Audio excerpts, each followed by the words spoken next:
Younger parents, listen to me very carefully. You're not called to be your children's buddies. They're not your buddies. They have been entrusted to you, the shepherd, the pastor. Don't let them do whatever they want. The days will come soon that you cannot anymore.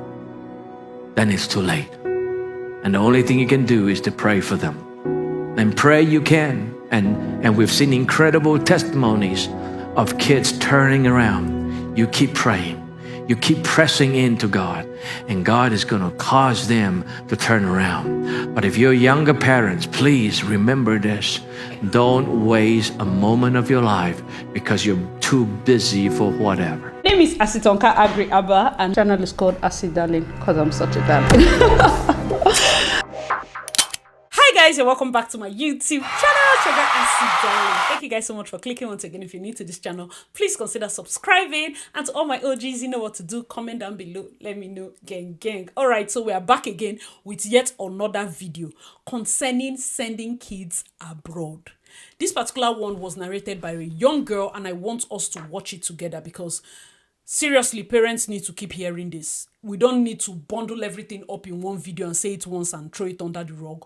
We need to be saying it. People are going to be coming for May semester. People are already here for January. People are going to be flying in some days or some weeks. I want you to hear like what exactly is going on, okay? I'm just over here thinking about my life as an immigrant student and all the things that I know now. I'm trying to think if I would ever, like, knowing everything that I know now, would I actually let my child at the age of 16 go abroad and study? And that just brings me to this point. A lot of immigrant parents aren't even ready for the responsibility. They're not ready for the responsibility. They're not ready for the responsibility that they have to take upon them to take care of this child, even from afar. Like, they're not ready for the financial responsibility, for the emotional responsibility, because the truth of it is that when you send a child at the age of 16, 17, some of them 15, to come to a new country and navigate the system, navigate the culture on their own, the kind of mental damage that can do, the kind of emotional instability that can introduce into their lives, I don't think it's talked about enough. And then let's now even introduce that there's some of these parents that aren't even like financially ready to shoulder the responsibility. So a lot of these kids, on top of having to like adjust to the culture, adjust to the system, they also now have to think about like finances and money, like while going to school. Like it's just irresponsible. And I've always thought about it. I mean, this is not putting into consideration all the parents. This is not putting into consideration all the parents that obviously were financially ready, but something happened along the way. This is not referring to unforeseen circumstances or unexpected circumstances that may arise in the course of the 4 or 5 years that this child was going to go to school.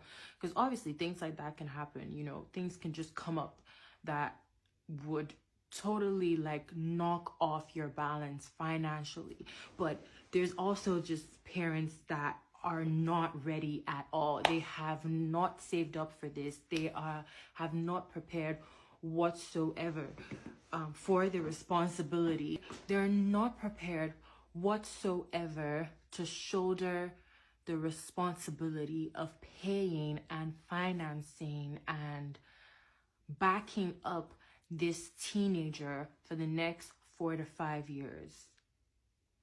And it just will never make sense to me. Guys, let me know your thoughts in the comment section below. I feel like she made a lot of sense. I feel like I did the video last, and bro, I feel like she made a lot of sense. And I commented on it. My comment goes, did she stutter? Stop sending fragile kids abroad alone. Even adults that are relocated are struggling mentally. It's an overwhelming experience and can be crazy. If you must send your child, please, one parent has to come and stay 3 to 6 months with the child while they adjust to school and life in a new country. Financial responsibility for your child is non-negotiable. If you don't have the money, leave the child to study at home. Teenagers shouldn't have to work and school while being alone in a strange country. 100% I stand by it. 100, whether I would print this thing and put on a shirt, 100% I stand by it. It's one thing to send the kids because of course you have the money, but not to have the money and to have the child to take up financial responsibility at 15, at 16. That's carelessness. I get the ones that, okay, these ones, they are struggling, they're in Nigeria, the boy has to probably sell stuffs, take care of his younger ones because the parents are struggling. But this one, you actually send the child out of Nigeria. That means if they were in Nigeria, they would be in a private school, be doing well, their self-esteem fantastic, because of course if you can afford a private a school outside the country, private school would have been easy for you to pay the fees and they would have just been having like the time of their lives.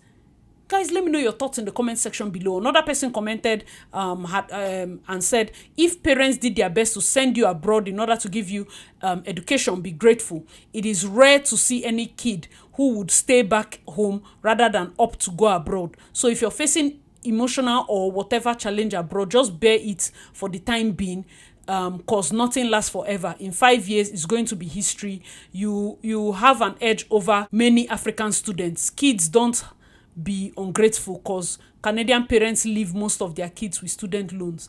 Rency, I don't think you understand the angle. But guys, if you're on her side or his side or the side of the person that wrote this, let me know your thoughts. Because first of all, these children did not beg to come. You went to heaven. You begged them to come. Like, these parents brought these children from heaven. You gave birth to these kids. Being responsible for the children is not a thing that these children need to come out and forever they are grateful to you. You for no born. Bro, you don't have the children if you're not ready for the responsibility. Now these kids are here and they have sent them abroad, and now you're saying that, oh, a teenager would have, there's no teenager or there's no child that would choose to stay back in Nigeria as against staying abroad. Of course, if you ask them what they want to eat, they will eat chocolate. But you as the parent, you would decide to give them balanced diet, because chocolate is not balanced diet. They will spoil their teeth. They will do this. Simply because a child wants something does not mean that they should have it. That's why you're the parent. That's why you're the parents. And then saying that they will have an edge over many African students, as if this thing is, I better pass my neighbor. Just yesterday, I dropped a video about a young guy that was gunned down by police when he had mental breakdown. A teenager. That boy was 19.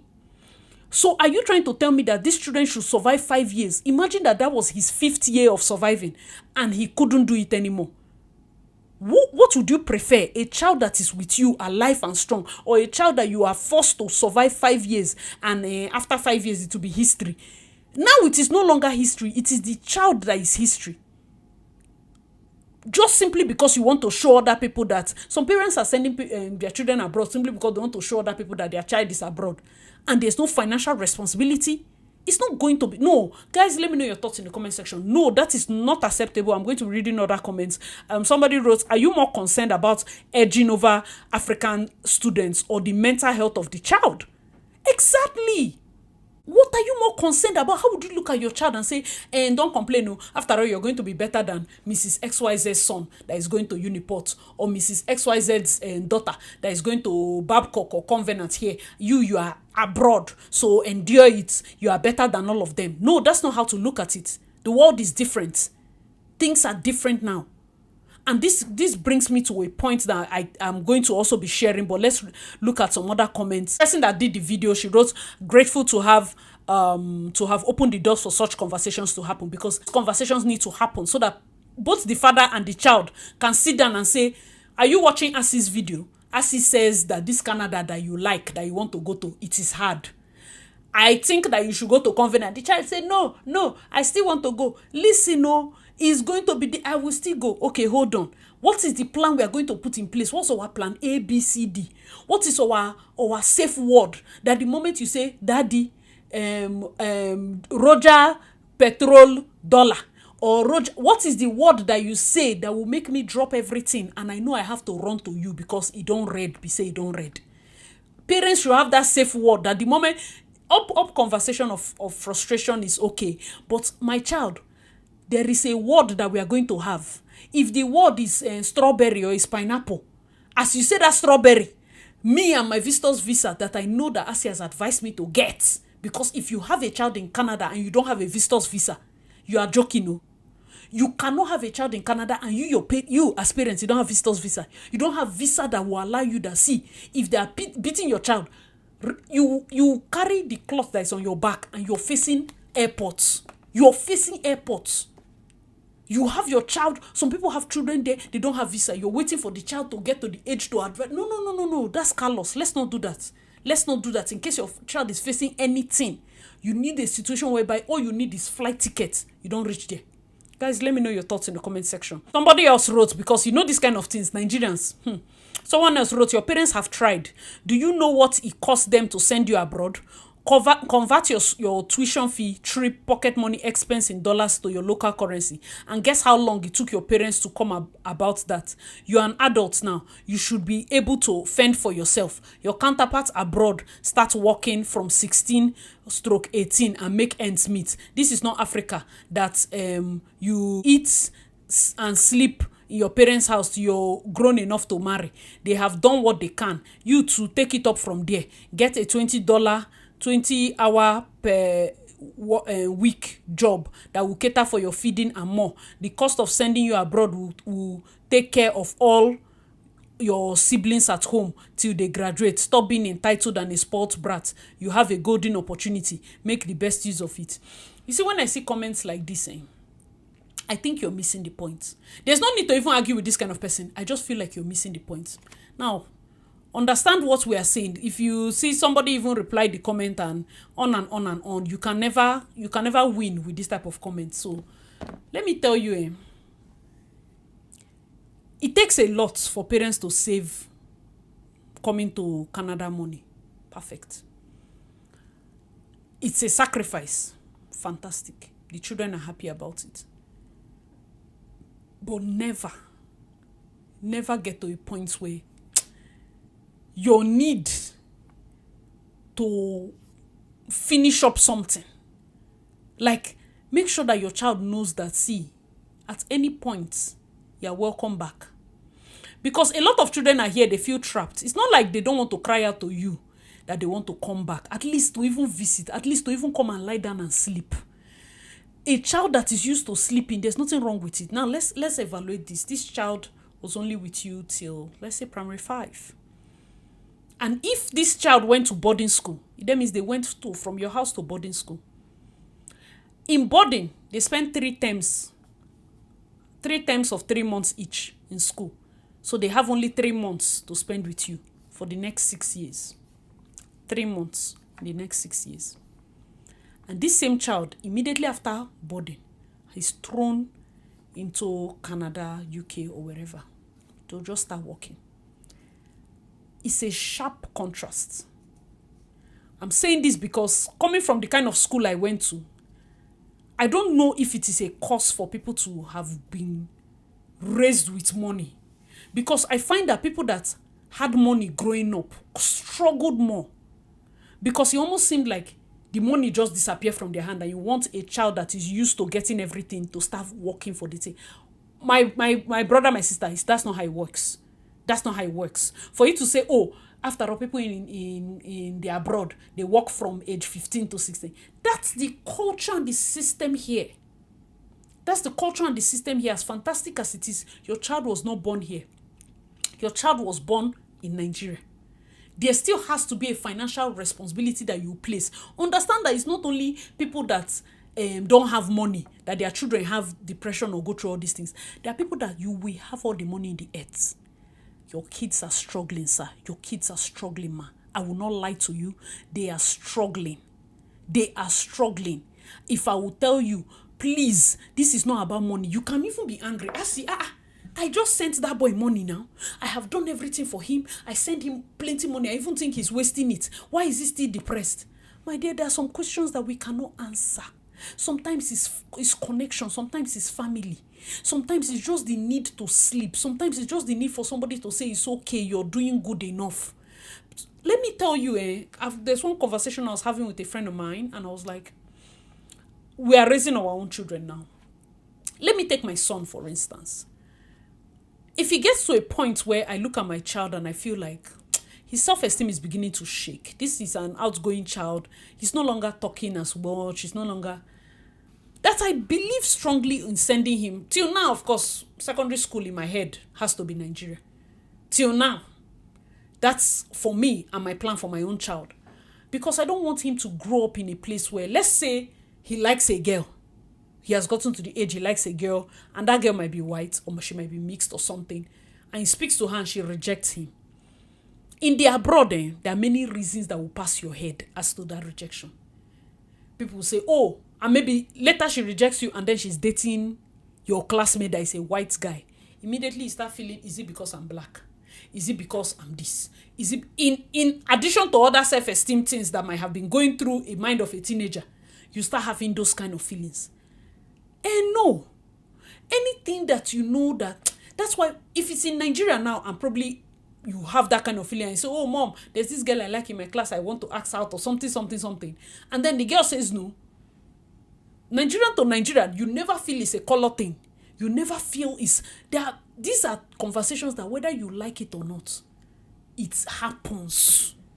It happens. And then if your child is not strong enough, it can affect them mentally.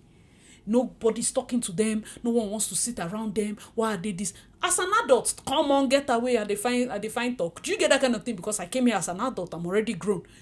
But as a child, hey, this one that they will do in the bus, that somebody will sit down, they will stand up. If it's a child, it will affect them. It will definitely affect them. But for an adult, come on, get out. So in your head, you're now thinking now, is it better? I'm going to throw this question to parents that live abroad. Now you're living abroad.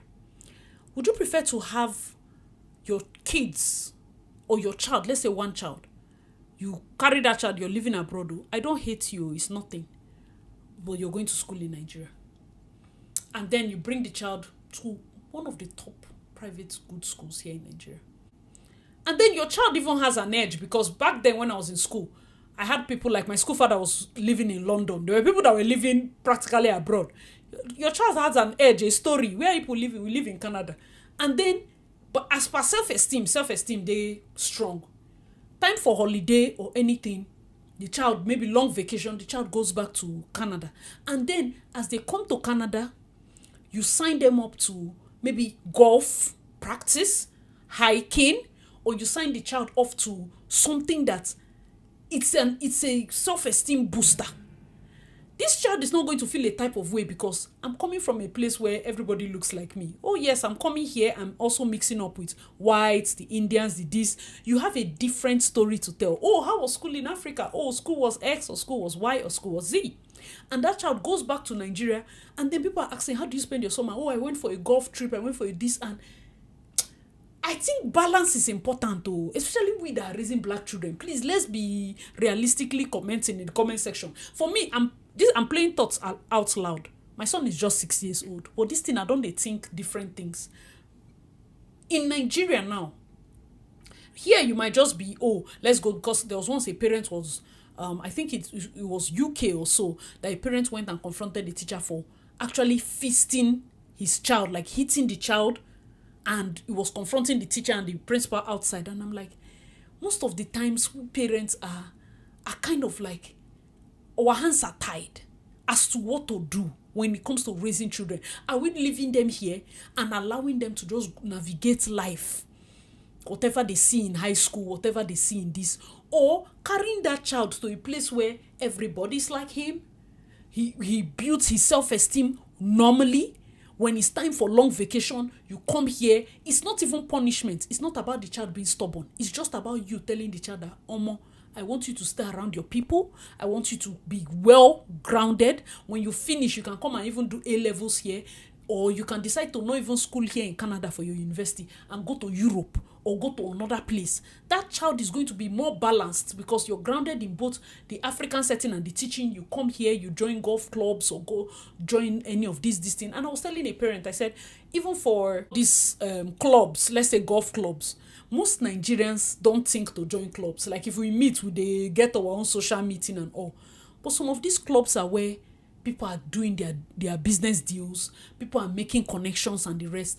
I don't even advise that as Nigerians. I was just one of my friends and say, it would be best for us to go as a family of 10. Like, as 10 families, sorry. If you're going to sign up to any golf club, maybe you're in Calgary, maybe you're in Toronto, and you just, I'm talking of when money don't sound, you and your group of friends, everybody hand, they touch. And then let's say to sign up will be 10, 15, 23 or whatever, and you can afford it, go to these clubs. Your kids now get used to, certain level of, we need to do this upbringing in a way that your, what would I call it, intentional parenting. I don't want to overflog this issue, intentional parenting, such that they are used to coming out to the club, doing fine dining, not just eating in the house. Like they dress up, they go to the club, they order their food, they eat the food at the table, they know how to behave, they know how to. I'm not saying that we are not doing that at home. I'm only saying that being able to be in a space where you can frequently bring your kids out, you can raise them, even when they come to that club. Now imagine you're the only family that is black. It makes it worse for their self-esteem. But then we have 10 black families. What are the odds? We always run into each other. We always have our own chit-chat. The child feels welcome. Even in a place of plenty white people, they are seeing people like them. And this is a supposed this is like what I call a high-value setting kind of place. But still, they feel welcome. It helps. Like anything we can do to make sure our kids never have that moment of self-doubt is going to be more worthwhile than our journey to come here. 100%, I'm telling you. Because at the end of the day, you don't want to raise a child that begins to tell you, I'm not the one that told you to bring us here. I'm miserable because we moved here. I don't like my life here. I don't do. It's not like they are ungrateful. It's just that the child gets to the point where anything that they do, they are surrounded by, religion, this, color, people of color, people of no color. But when you're growing up in Nigeria, there's no people of color. You just grow up, everybody looks like you. And that is one less thing to worry about. If you fail in school, it is not because you're black. You failed because you didn't read or you didn't, do you get? And it helps. And for me, I'm just thinking out loud. Guys, let me know your thoughts in the comment section below concerning this matter. It has been something that has been weighing me down a lot because we see a lot of children. Parents are confused. Children are confused. We really do not know what to do. But concerning Canada, we are the first generation people that are like strong in. Most people that are coming as PRO, we are going to be that set that is producing the new ones that are going to, come in and be full like Canadians. You get that kind of thing. So we want a situation whereby we have a framework that is going to help these children to blend in better. There was a period where parents went to UK. There was a period where US was having like lottery. A lot of people went there. But now a lot of people are moving to Canada now. So what modalities are we putting in place as parents in Canada to make sure that our kids are well-rounded? Are we going to be balancing the Nigerian and Canadian setting, or are we going to just wait and allow them to just freestyle it and put all hope in God? Are we going to sit back and mix home teaching, make sure that you're present as a parent to do all your work at home and help them at home, and also just leave the rest for God? It's sending your child to Nigeria is not just shipping them and coming back here. The sacrifice has to be made for one parent to also go there. You understand? Or if you have parents there or people that will check up, or the child knows 100%, because most people that want to send their children back to Nigeria is boarding school. Boarding schools are not a thing here, but you want that training. You want your child to just, experience life in a different way and experience life as a boarder. So many people have different reasons. But guys, let me know your thoughts in the comment section below. Hope you enjoyed this video. I don't want it to be too long, but I've been talking for a while now and I'm just looking at the time. This is such a passionate topic for me because as a mom, I am always like concerned when I see young people that have grown up here. You see the ones that are very well trained. It is because their parents do the work, and then God also helps. Their parents put in the work at home. Like a lot. Their parents put in a lot of work. They work times 100, shout and do everything. But you see the ones that they are fallen by the wayside. There's literally nothing you can do as a parent. Even when you see them going astray, your heart is breaking, and then you're reevaluating all the business strides and all the career strides you have gained here in Canada, your new house, your new car, your new everything. But all of those things that you have gained, are they anything? Are they any achievement worthy of you losing your own child to societal development and societal decays or whatever? So if you have any child that is going through anything, if you can, you might just take time off and go back to Nigeria with the child. Let the child calm down. Guys, let me know your thoughts in the comment section below. So many things to advise, so many things to say. This is a topic I do not want to die anytime soon. If I see another video about it, I'm going to redo it, and we are going to be drumming it so that parents get the idea that these are difficult conversations that we have to start having concerning how we are raising these children. Are we sending them here? Are we also letting them know that, okay, see, in the house things are difficult, I might not be able to pay your fees, you might have to work, are you ready to do it? Just being very open about financing to the children so that they too know the gravity of things that they are going to be going through. Also, that they should know that they're always welcome if they get tired and need to take a break and come back home and all of that. Whether you come over to Canada or they come over to Nigeria, one way or the other. Thank you guys so much for watching. I remember your girl Acid Darling. Let me know your thoughts in the comment section below. Please check out my other videos, and I'll see you in my next one. Bye guys.